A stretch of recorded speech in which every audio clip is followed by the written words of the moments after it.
Assalamualaikum warahmatullahi wabarakatuh. Selamat siang. Di sini saya Nikita Nurul Saraswati ingin mempresentasikan tentang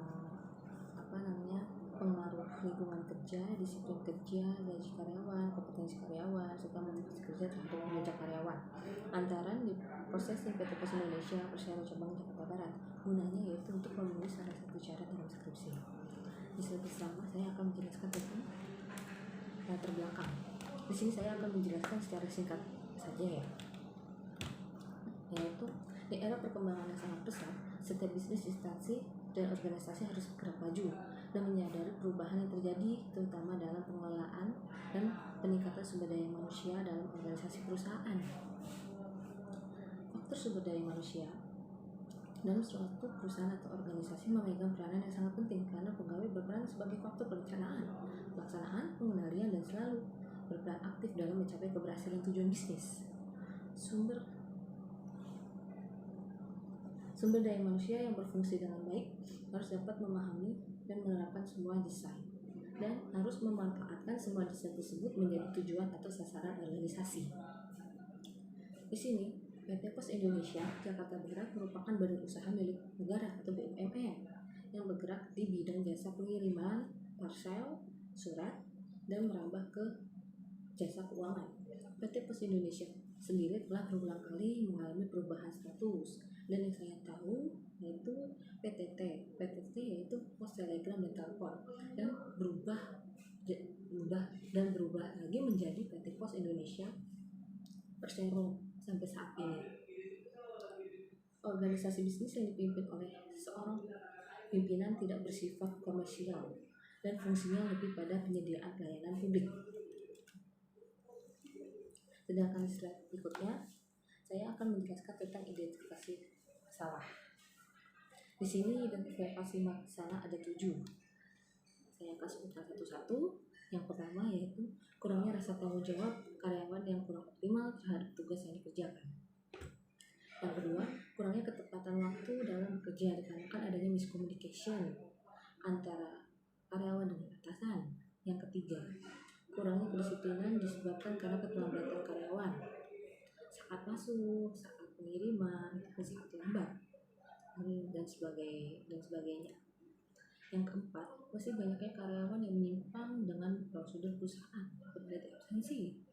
Yang kelima, penempatan karyawan yang tidak sesuai dengan kompetensi karyawan. Yang keenam, kurangnya perhatian dalam kinerja karyawan dapat dilihat dari daftar kinerja karyawan. Dan yang terakhir, kurangnya motivasi kerja dalam kinerja karyawan. Di slide berikutnya saya akan menjelaskan tentang rumusan permasalahan terlebih dahulu, baru batasan masalah. Yang pertama, rumusan masalahnya yaitu apakah terdapat pengaruh lingkungan kerja terhadap kinerja karyawan. Yang kedua, apakah terdapat pengaruh disiplin kerja terhadap kinerja antaran. Yang ketiga, apakah terdapat pengaruh gaji karyawan terhadap kinerja antaran. Yang keempat, apakah terdapat pengaruh kompetensi karyawan terhadap kinerja antara di PT Pos Indonesia Cabang Jakarta Barat. Yang kelima,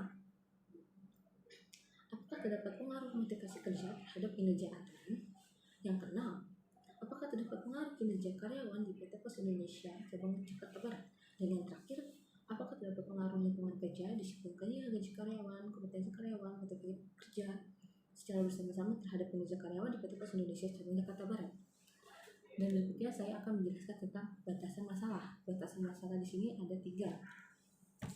Yang pertama yaitu saya akan menjelaskan tentang responden yang diamati oleh pegawai yang bekerja di PT Pos Indonesia, yaitu processing cabang Jakarta Barat antaran dan bagian processing yang akan saya teliti nanti. Dengan jumlah responden yaitu 34 karyawan. Yang kedua, variabel yang diteliti yaitu variabel pengaruh lingkungan kerja, disiplin kerja, gaji karyawan, kompetensi karyawan, serta motivasi kerja. Dan yang ketiga, objek yang diteliti adalah kantor Pos Indonesia, Jalan Raya Daan Mogot nomor 20 13 RW 3 Wijaya Kusuma, Kecamatan Grogol, Petamburan, Jakarta Barat. Dan di slide berikutnya saya akan menjelaskan tentang tujuan penelitian ya. Yang pertama yaitu untuk mengetahui seberapa besar pengaruh lingkungan kerja terhadap kinerja karyawan. Yang kedua, untuk mengetahui bagaimana pengaruh disiplin kerja terhadap kinerja karyawan. Yang ketiga, untuk mengetahui bagaimana pengaruh gaji karyawan terhadap kinerja karyawan. Yang keempat, untuk mengetahui bagaimana pengaruh kompetensi karyawan terhadap kinerja karyawan. Yang kelima, untuk mengetahui bagaimana pengaruh motivasi kerja terhadap kinerja karyawan. Dan yang terakhir, untuk mengetahui besarnya pengaruh lingkungan kerja, disiplin kerja, gaji karyawan, kompetensi karyawan, serta motivasi kerja terhadap kinerja karyawan, baik secara parsial maupun secara simultan. Dan di slide berikutnya saya akan menjelaskan tentang landasan teori. Landasan teori di sini terdiri dari kinerja karyawan, lingkungan kerja, disiplin kerja, gaji karyawan, kompetensi karyawan, dan motivasi karyawan. Akan saya jelaskan satu persatu. Yang pertama, kinerja karyawan. Kinerja karyawan menurut Hasibuan 2017 merupakan hasil kerja yang dicapai oleh seseorang dalam melaksanakan tugas dan beban didasari atas kecakapan, pengalaman, kesungguhan, serta waktu. Kinerja dapat diartikan berada di halaman 54. Yang kedua, lingkungan kerja menurut Syagian 2014 mengungkapkan bahwa lingkungan kerja adalah lingkungan di mana orang melakukan pekerjaannya sehari-hari. Yang ketiga, disiplin kerja menurut Hasibuan 2017, kedisiplinan adalah kesadaran atau kesediaan individu untuk mematuhi segala peraturan yang berlaku di sebuah organisasi. Yang keempat, gaji karyawan menurut Hari Aja dalam Kadarisman, gaji merupakan sebuah bukti bentuk uang yang diterima karyawan sebagai konsekuensi yang diterima karyawan dari kedudukannya sebagai seorang karyawan yang telah memberikan sumbangan ke dalam sebuah organisasi perusahaan. Yang berikutnya, kompetensi karyawan menurut Spencer dan Spencer dan Srinivas 2013, kompetensi merupakan karakteristik yang didasari dari individu yang berkaitan dengan hubungan kasual atau sebab akibat pelaksanaan efektif dan unggul dalam pekerjaan atau keadaan. Dan yang terakhir, motivasi karyawan. Menurut Avandi 2018, motivasi merupakan keinginan yang timbul dari dalam diri seseorang atau individual karena dapat terinspirasi, tersemangati, dan terdorong untuk melakukan aktivitas dengan ikhlas, senang hati, dan sungguh-sungguh sehingga hasil dari aktivitas yang dilakukan mendapatkan hasil yang baik dan berkualitas. Di slide berikutnya saya akan menjelaskan tentang kerangka pemikiran dan hipotesis. Kerangka pemikiran terdiri dari lingkungan kerja yang merupakan X1, disiplin kerja yang merupakan X2, gaji X3, kompetensi X4, motivasi X5, dan kinerja karyawan yaitu Y. Sedangkan hipotesisnya terdiri dari yaitu hipotesis 1, terdapat pengaruh lingkungan kerja terhadap kinerja karyawan. Yang kedua, terdapat pengaruh disiplin kerja terhadap kinerja.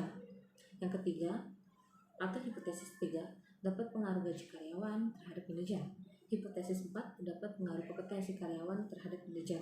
Hipotesis 5, terdapat pengaruh motivasi karyawan terhadap kinerja.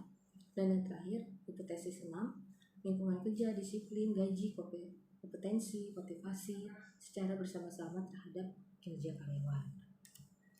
Di slide berikutnya saya akan menjelaskan tentang metode penelitian.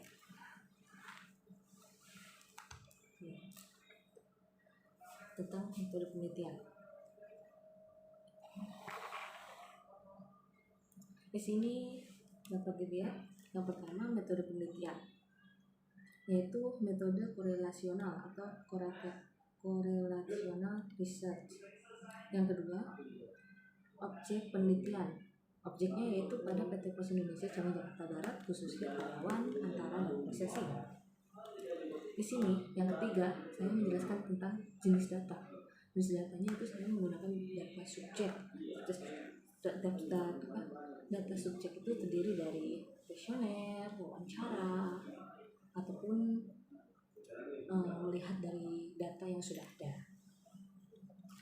Terus yang keempat, populasi dan sampel. Populasi dan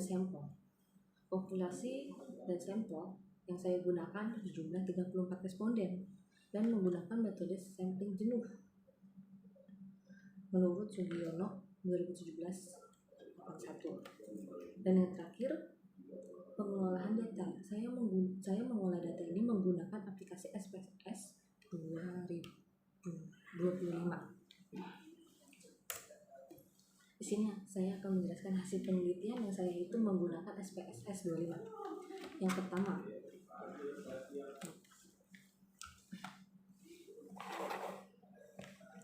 Yang pertama di sini saya akan menjelaskan tentang uji korelasi parsial.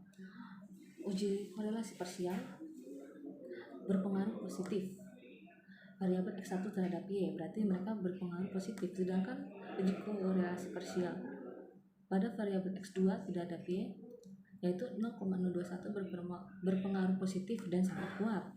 Dan yang ketiga juga sama, berpengaruh positif. Variabel 4 juga berpengaruh positif secara signifikan.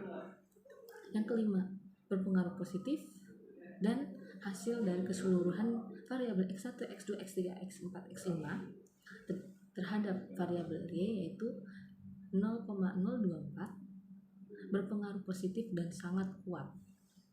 Di sini regresi linear berganda. Di variabel X1 terhadap Y dia min 0,41% menunjukkan negatif, maka keputusan kinerja karyawan akan mengalami penurunan besar. Sedangkan X2 terhadap Y yaitu 0,059 menunjukkan arah positif. Sedangkan variabel X3 terhadap Y yaitu 0,029 menunjukkan arah positif. Dan variabel X4 terhadap Y 0,085 menunjukkan arah positif. Variabel X5 terhadap Y yaitu 0,621 menunjukkan arah positif. Secara keseluruhan, variabel X1, X2, X3, X4, X5 terhadap variabel Y yaitu artinya apabila variabel independen antara lingkungan kerja, disiplin kerja, gaji karyawan, potensi karyawan, motivasi kerja 0 berarti tidak mengalami perubahan. Yang kedua saya akan menjelaskan tentang uji multikolinearitas. Pada variabel X1 terhadap Y tidak terjadi gejala multikolinearitas. Begitu pula ke yang X2 terhadap Y tidak terjadi gejala multikolinearitas. Sedangkan variabel 3 terhadap Y tidak terjadi gejala multikolinearitas juga. Yang keempat, variabel X4 terhadap Y tidak terjadi gejala multikolinearitas. Sedangkan variabel X5 terhadap Y tidak terjadi gejala multikolinearitas. Jadi secara keseluruhan X1, X2, X3, X4, X5 terhadap variabel Y tidak terjadi gejala atau perubahan dalam uji multikolinearitas. Yang keempat, uji determinasi berganda. Variabel X1 terhadap Y berpengaruh positif, sedangkan variabel X2 terhadap Y juga berpengaruh positif. Yang ketiga, variabel Y terhadap Y berpengaruh positif dan sangat kuat. Yang keempat, variabel X4 terhadap Y berpengaruh positif dan sangat kuat. Variabel X5 terhadap Y berpengaruh positif dan sangat kuat. Jadi secara keseluruhan dari X1, X2, X3, X4, X5 terhadap Y yaitu 0,805 dikali 0,805 sama dengan 0,648. Besarnya angka determinasi R squared adalah 0,648 atau sama dengan 6,48%. Angka tersebut mengandung arti bahwa yang berarti X1, X2, X3, X4, X5 terhadap kinerja karyawan atau Y mempunyai hubungan yang positif dan sangat kuat. Sedangkan uji T pada variabel X1 terhadap Y yaitu 0,771,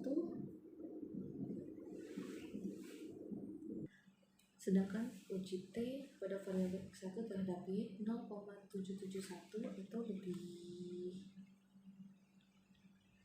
lebih besar dari 0,05, tidak berpengaruh signifikan. Sedangkan pada variabel X2 terhadap Y sebesar 0,02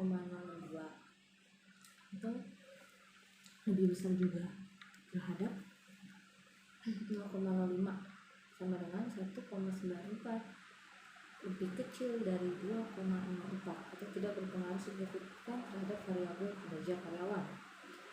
Sedangkan variabel X3 terhadap Y 0,191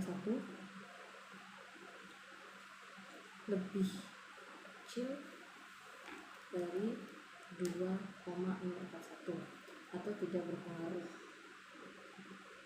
atau tidak berpengaruh signifikan terhadap variabel kinerja Y. Sedangkan variabel X4 atau Y yaitu 0,699 lebih kecil dari 20,4, tidak berpengaruh signifikan terhadap variabel kinerja karyawan atau Y. Sedangkan variabel X5 terhadap Y 4,425 lebih besar dari 26,4, berarti berpengaruh signifikan terhadap variabel kinerja karyawan atau Y. Sedangkan di sini uji X, X1, X2, X3, X4, X5 itu hasilnya sebesar 0,000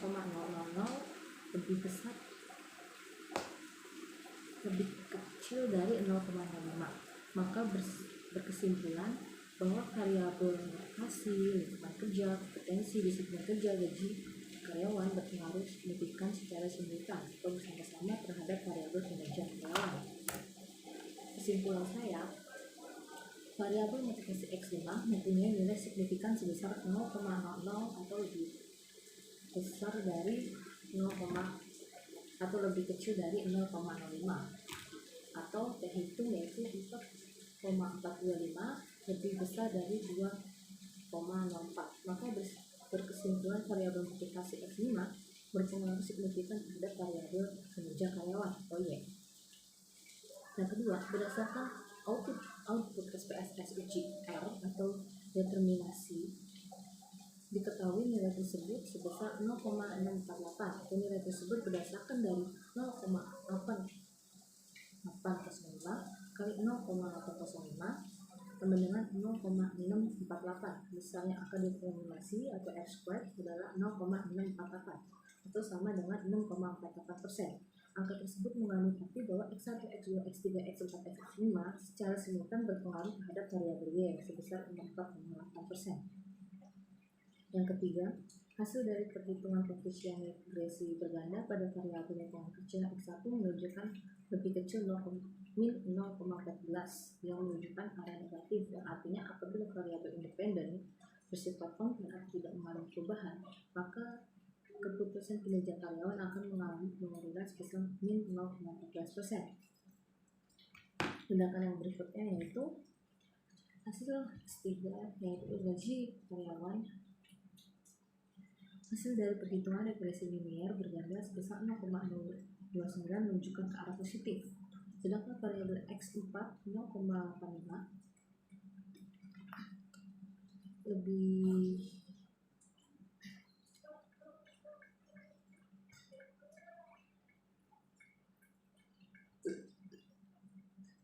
lebih besar dari 0,05 atau terhitungnya yaitu 0,699 lebih kecil dari 2,4, tidak berpengaruh signifikan terhadap variabel kinerja karyawan atau Y.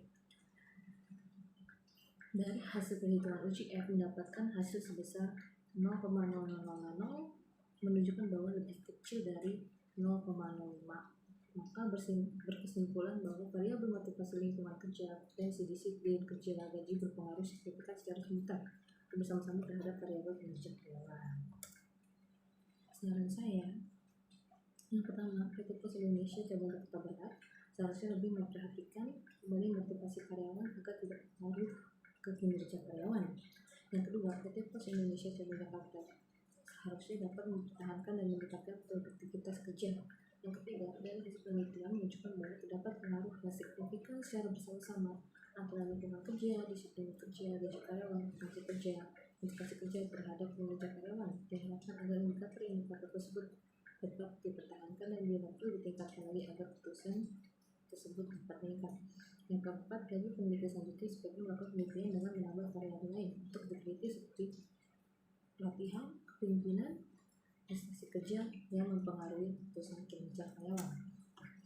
Sekian dari presentasi saya. Terima kasih. Mohon maaf apabila ada kesalahan dalam presentasi saya kali ini. Wassalamualaikum warahmatullahi wabarakatuh.